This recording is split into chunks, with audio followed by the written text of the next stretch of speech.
Hey there guys, and welcome back. On this week's show, we're going to be making a glue caddy.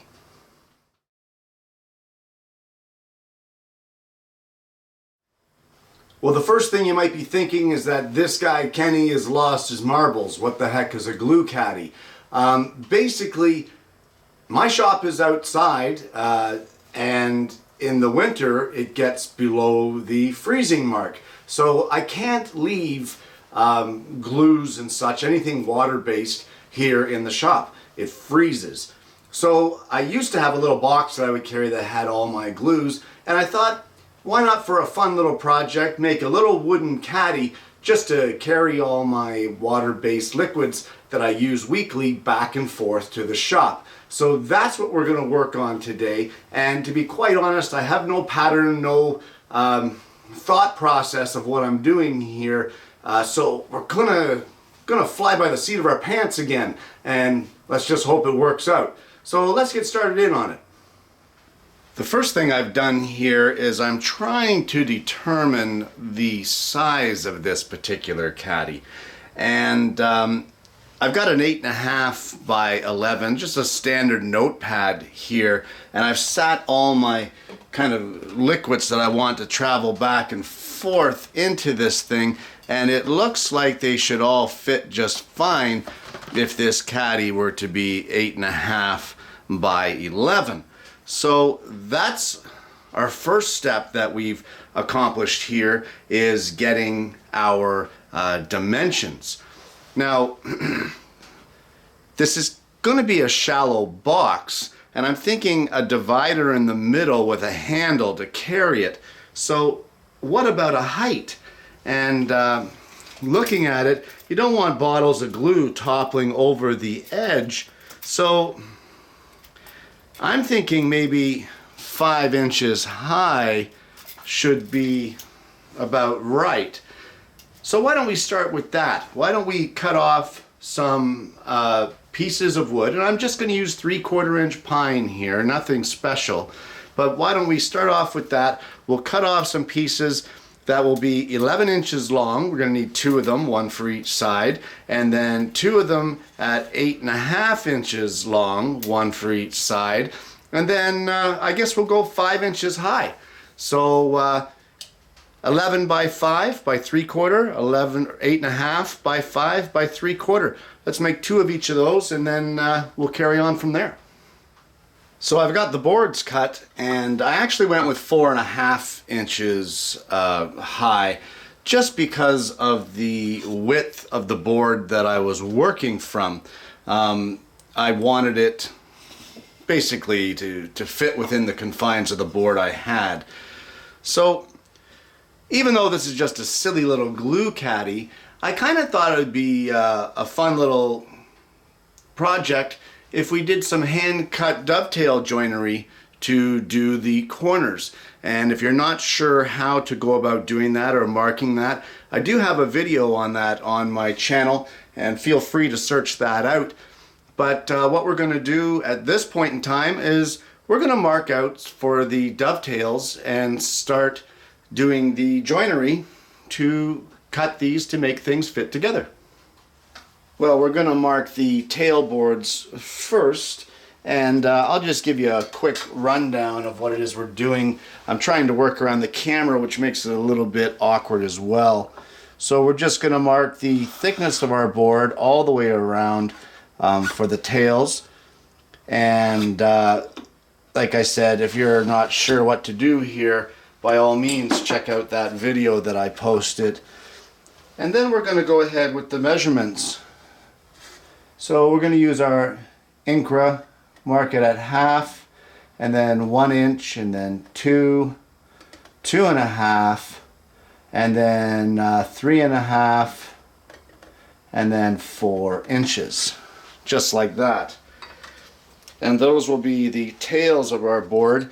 And before I used to use my bevel, and I've recently picked up this little saddle square for the dovetails, and it does a really nice job of marking it for your different angles of your dovetails. So I'm just going to go ahead and mark these.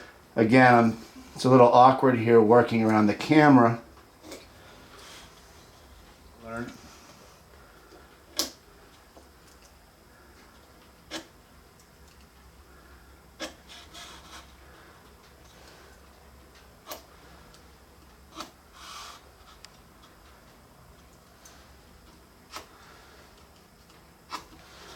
And there we go, our tails are marked.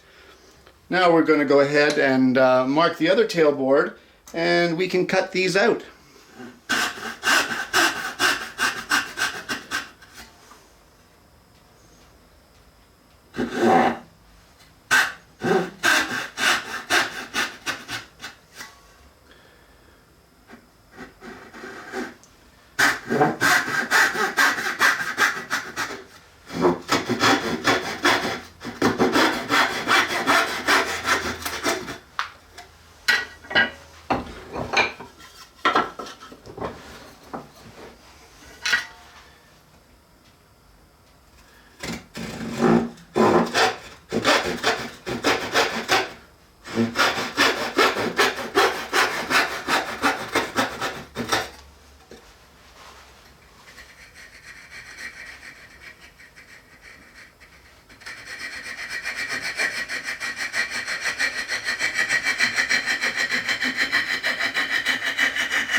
And there we go, all the tail boards are cut. And I'd just like to point out that after cutting the first set of tails, I noticed that my chisel was tearing more fibers than cutting. So I took a break and went over and put a new edge on that chisel. So guys, don't be afraid to stop your projects to tune up your tools. The project will still be there when you're done, and you'll be much happier with the results. So now we can go ahead and mark the pins. And with those pins, of course, we're going to have to identify which board goes with which, because these are hand cut. They're not exactly the same. So let's go ahead and identify all these boards with their mating pins and tails. Like I said, we have the tail boards cut, and we've kind of just sat this together. But now what we want to do is we're going to mark an up arrow on all of these pieces to show their orientation, and just press lightly, because we're going to end up sanding this off later, and you don't want to have to sand too much. And you may notice the imperfections in this wood, and I'm not too concerned about it, because you know what? Ugly wood needs loving too, right? So at this point now, this will be letter A, which will mate with this letter A. This will be B, which will mount with this letter B. C with this letter C. You see what I'm doing here? And then D will mount with this letter D. So now that we've got them all identified with their orientation and what piece they go with, now we can mount the pin boards, or sorry, mark the pin boards.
I've marked all the pin boards, so I can go ahead now and cut out these pins.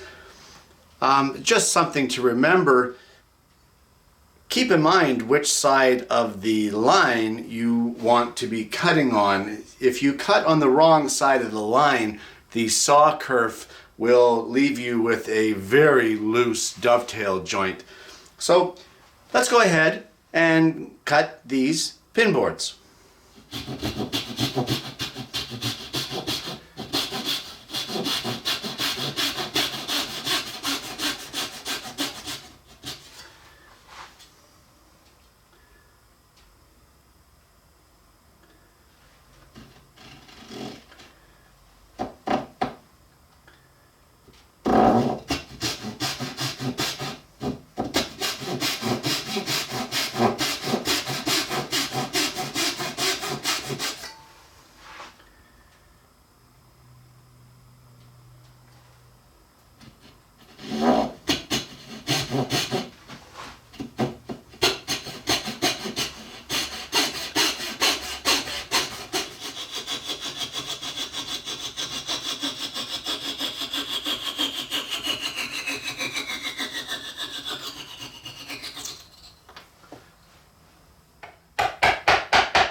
We've got all the tail boards cut, and I've got all the pins cut, and I haven't done any kind of test fitting yet because what I'd like to do is I'd like to get a center divider board in here, and that will be our handle, which will be right here in the middle. So I think what I'm going to have to do at this point is set up my dado blade on the table saw, and I'm going to put in a 3/4 inch dado right in the middle of each of these end boards here so that we can cut a piece to go in for our handle.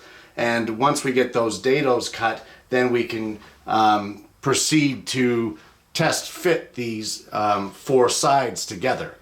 So let's get that dado cut. Well, the dados are cut, so let's just do a dry fit and see how this fits together, if at all. Who knows? It may be a terrible fit, but hopefully not.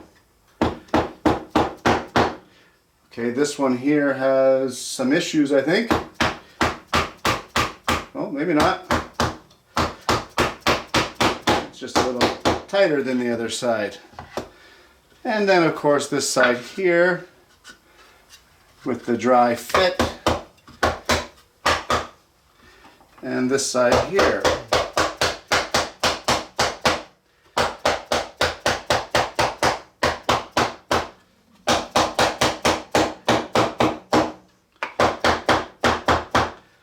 All right, so the dry fit looks good, and the joints are fairly tight. I'm pretty happy with that, considering my skill or lack thereof at hand cut dovetails. So I'm going to go ahead and glue this box together at this point in time, and then we're going to carry on with the next step while the glue is drying up. The glue is all dried up, and I've got a rabbiting bit installed in my router table. It's a bearing guided bit, and what I want to do is I want to cut a rabbet in the bottom inside edge of this box to accept a 3/4 inch thick pine base or bottom, if you will. So I'm going to go ahead and cut that rabbet, and then we'll carry on with the next step.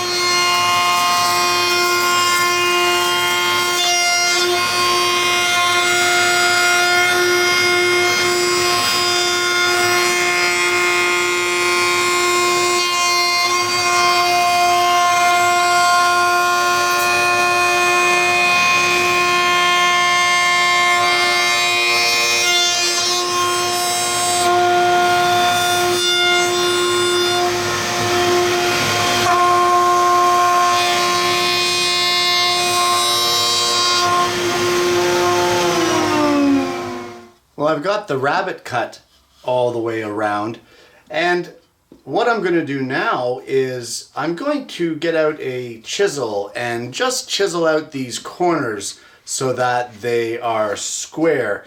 They're rounded off now due to the bearing that rode the inside corner. So I'm just going to chisel those off, square them up, and that'll be it for that rabbet.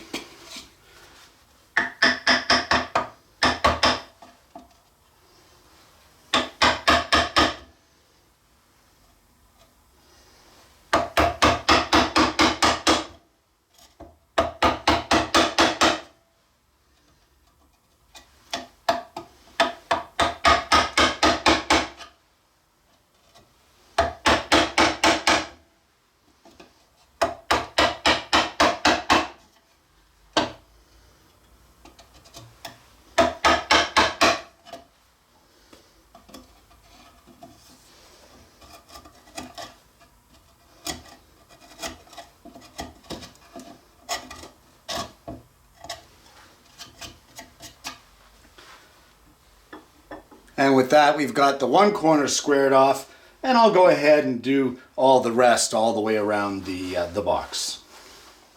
The inside corners are all chiseled out, and now I want to take a measurement of the dimension of this, and I'm going to cut a piece of the pine to glue into place as the bottom of our glue caddy.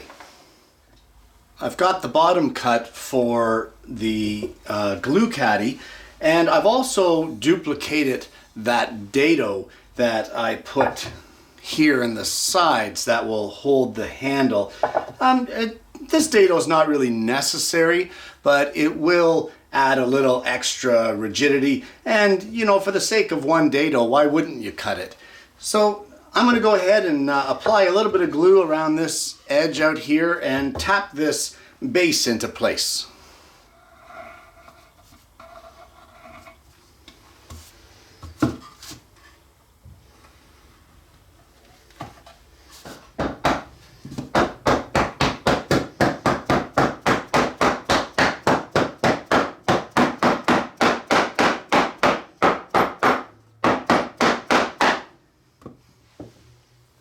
Well, the bottom is glued into the box, and I've cleaned up all the squeeze out, thrown a couple clamps on it, and now we're just waiting for that to dry. But now it's time to cut the final piece of this silly little project, and that would be the divider and the handle, which will be all one piece. And what you want to do for that is you want to cut a piece of pine, the same stock that you've been using, but the length of the material is going to be equal to the distance that's the inside measurement of those dados that you cut in the uprights. So whatever the inside measurement is end to end, that is going to be the length of your pine board. The rest of it, I'll show you what to do with that after. So go ahead and cut a piece of pine to whatever that inside dimension is. Well, I've got the board cut, and in my case it was 9 15/16 long. I've left the clamps on here just to let it set up a little longer. But what you want to do is sit your board right down in your dado. Don't go in crooked like I'm doing because it won't go in properly. And slide it all the way into the base, just like that. And make sure that it's fully seated in the bottom, and mark where it reaches or where it touches the top edge of the box. So just trace that line onto there so that we have a reference point.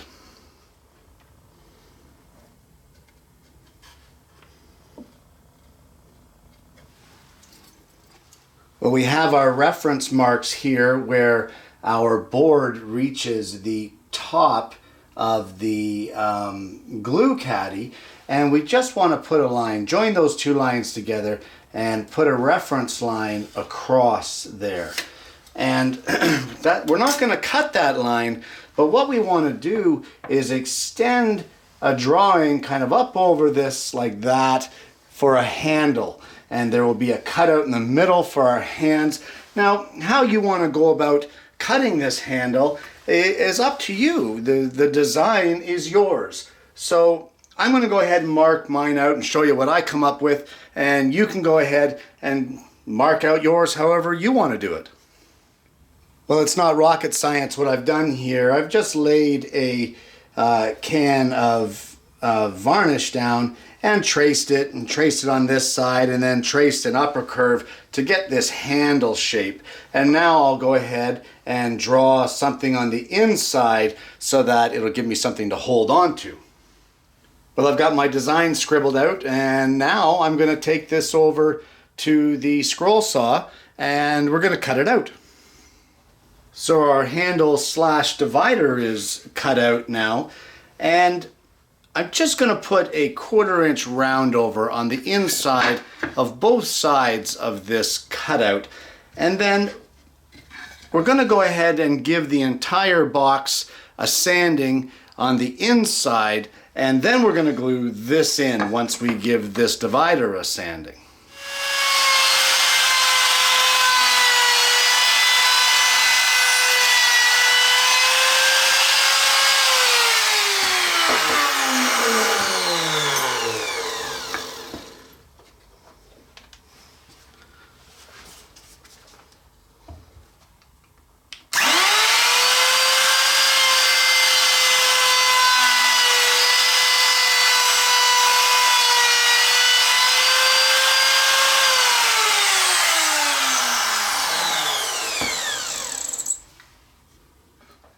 And I've got the box sanded. I've given it a good sanding all the way around. Everything looks great. Now we're just going to do a dry fit of the divider handle. Again, if you put it in crooked, it doesn't like you. I don't know why I do that, but anyway. There we go. And just like that, it fits in there. So the last step at this point in time now is to glue this handle in. It's a pretty tight fitting dado, but I'm still going to glue it in to make it complete, and that will be the end of this project. And there you have it, a glue caddy. Silly little project, just a little fun one for the afternoon, but definitely a good one.